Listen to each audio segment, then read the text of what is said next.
अस्सलामुअलैकुम सामीन। 3 शाबानुल मुअज़्ज़म है, 24 फरवरी है। ख़बर का उन्वान है, जयपुर में मोहन भागवत के ख़िलाफ़ पोस्टर लगे, भागवत से माफ़ी मांगने की मांग की गई।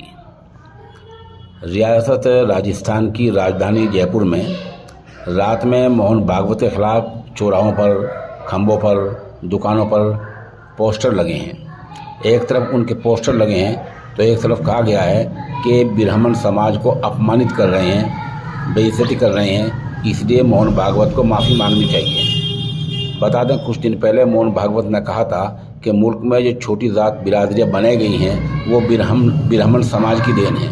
इसी मामले को लेकर कुछ लोगों ने उनके खिलाफ़ पोस्टर लगाए हैं और उनसे माफ़ी मांगने का मुतालबा किया है और कहा कि मोहन भागवत को माफ़ी मांगनी चाहिए। और मोहन भागवत ने बहुत ही गलत काम किया है। इस तरह जयपुर के पूरे इलाके में लगभग मोहन भागवत के ख़िलाफ़ इस मतलब के पोस्टर लगे हैं और उनसे माफ़ी मांगने का मुतालबा किया गया है।